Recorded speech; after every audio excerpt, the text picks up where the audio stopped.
De Jane Austen, Orgulho e Preconceito, capítulo 53, parte 2. Quando os cavalheiros finalmente entraram, ela viu-a enrubescer ligeiramente. No entanto, recebeu-os com tranquilidade e modos totalmente destituídos tanto de qualquer sinal de ressentimento como de qualquer desejo exagerado de agradar. Elizabeth, por seu lado, limitou-se a cumprimentá-los e a dizer-lhes estritamente o necessário, voltando a seu trabalho com um afinco que ele nem sempre requeria. Arriscara apenas um olhar na direção de Darcy. A expressão dele mantinha-se grave como de costume. E, pensava ela, mais do que anteriormente, em Hertfordshire ou em Pemberley. Mas talvez ele não conseguisse ser, na presença de sua mãe, o que fora na dos tios. Era uma conjetura bem dolorosa, embora nada improvável. Para Bingley, ela também só olhara de relance. E naquele instante, sua expressão era, ao mesmo tempo, alegre e embaraçada. Mrs. Bennet recebeu-o com uma tal cortesia e tão grande amabilidade que suas filhas se sentiram envergonhadas, sobretudo quando viram a fria polidez com que ela cumprimentou o amigo. Elizabeth, em particular, que sabia quanto sua mãe devia a este último, cuja iniciativa salvara sua filha favorita de uma irremediável desonra, sentiu-se profundamente ferida e em agonia com aquela distinção tão mal aplicada.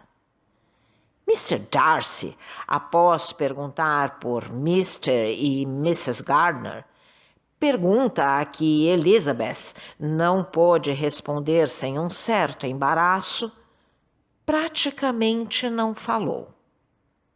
Ele não estava sentado perto de Elizabeth, e talvez fosse esse o motivo de seu silêncio. Contudo, em Derbyshire, ele não procedera daquele modo. Lá, ele tinha conversado com os parentes de Elizabeth, quando não o podia fazer com ela. Agora, decorriam vários minutos sem que se ouvisse o som de sua voz. E quando, por vezes, incapaz de resistir a um impulso de curiosidade, Elizabeth levantava os olhos e procurava seu rosto, via que ele olhava tanto para Jane como para ela própria, e frequentemente olhava apenas para o chão. Tal atitude exprimia, evidentemente, maior despreocupação e menos ansiedade em agradar do que da última vez em que tinham estado juntos.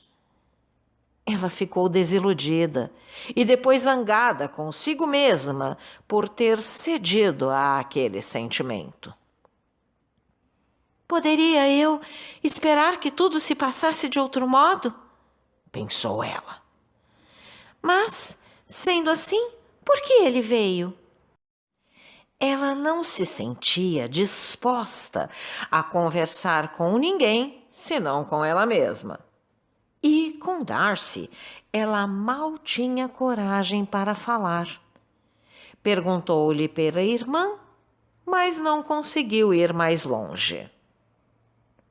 Passou uma eternidade, Mr. Bingley, desde que o senhor foi embora, disse Mrs. Bennet. Ele concordou prontamente. Receava que o senhor não voltasse, continuou ela. Correu por aí que tencionava abandonar Netherfield completamente por ocasião da festa de São Miguel, mas espero que não seja verdade. Muitas coisas aconteceram nas imediações desde que o senhor partiu. Miss Lucas está casada e uma de minhas filhas também. Creio que já terá ouvido falar nisso. Aliás, o senhor deve ter lido nos jornais. A notícia apareceu no Times e no Courier. Não apareceu como devia, mas enfim, dizia apenas: casamentos, George Wickham com Miss Bennet, sem acrescentar nenhuma sílaba a respeito do pai dela, do lugar onde vivia, nada. O contrato foi feito por meu irmão Gardner e a notícia também foi dada por ele. Não entendi qual a razão de se comunicar o casamento de forma tão destituída de graça. O senhor leu? Bingley respondeu que não tinha lido e deu-lhe os parabéns. Elizabeth não ousou levantar os olhos e ficou sem saber qual a expressão no rosto de Darcy. É muito agradável ter uma filha bem casada, continuou Mrs. Bennet, mas é tão duro, Mr. Bingley, separarmos-nos dela. Eles foram para Newcastle, uma localidade lá no extremo norte, segundo parece, e eles terão de permanecer lá durante não sei quanto tempo. É a sede do atual regimento de meu genro. O senhor deve ter ouvido dizer que ele saiu da milícia e entrou no exército regular. Dou graças a Deus por ele ter alguns amigos, embora não tantos quanto aqueles que ele merece. Elizabeth, que percebeu que ela se dirigia indiretamente a Mr. Darcy, sentiu uma tal vergonha e confusão que por pouco não se levantou e fugiu. Essas palavras, no entanto, conseguiram arrancá-la de seu silêncio e, voltando-se para Bingley, perguntou-lhe se ele pretendia ficar algum tempo na região. Ele respondeu-lhe que ficaria algumas semanas. Depois de caçar todos os seus pássaros, Mr. Bingley, continuou Mrs. Bennet, venha caçar em nossa propriedade e matar tantos quantos tiver vontade. Estou certa de que Mr. Bennet terá todo o prazer nisso e vamos reservar os melhores postos para o senhor. Todas estas atenções desnecessárias e exageradas faziam crescer o mal-estar de Elizabeth.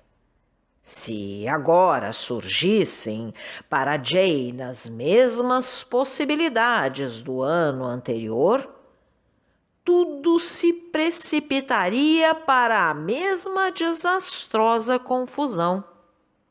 Naquele instante, ela sentiu que muitos anos de felicidade não poderiam compensar os momentos desagradáveis por que ela e Jane estavam passando.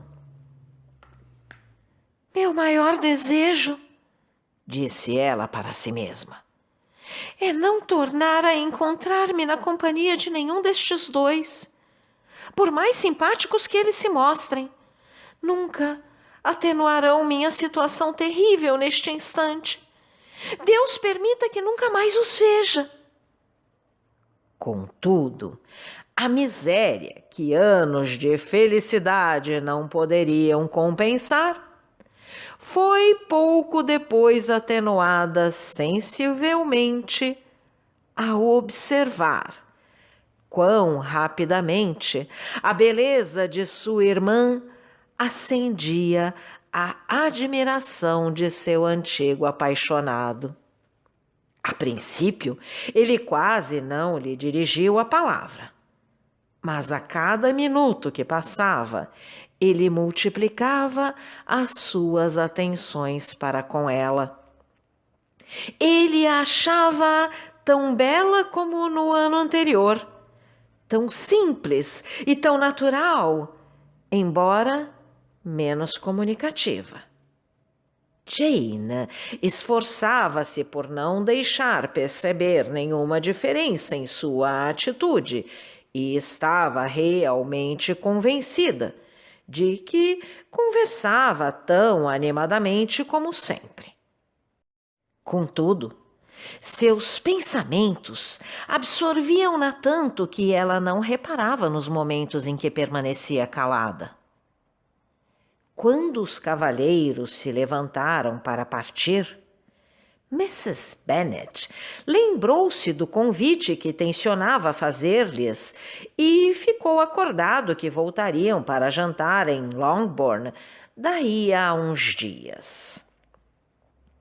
O senhor deve-me uma visita, Mr. Bingley, acrescentou ela. Pois, quando no ano passado partiu para Londres, o senhor prometeu que tomaria parte em um jantar de família aqui em casa logo que regressasse.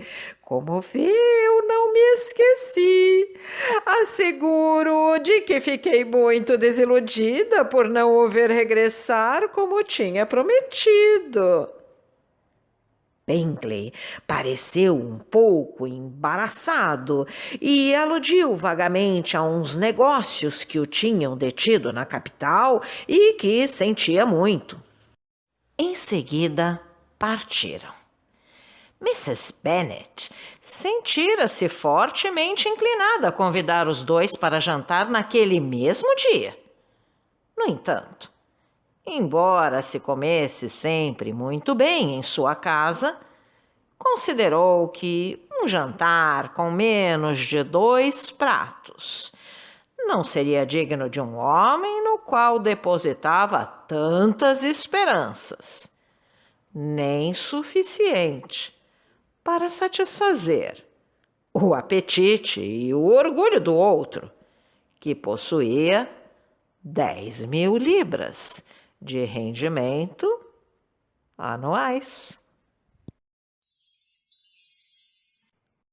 Se você gostou desse áudio, deixe seu like, compartilhe, deixe também seu comentário e se inscreva no canal, ativando o sininho para ser avisado dos próximos vídeos.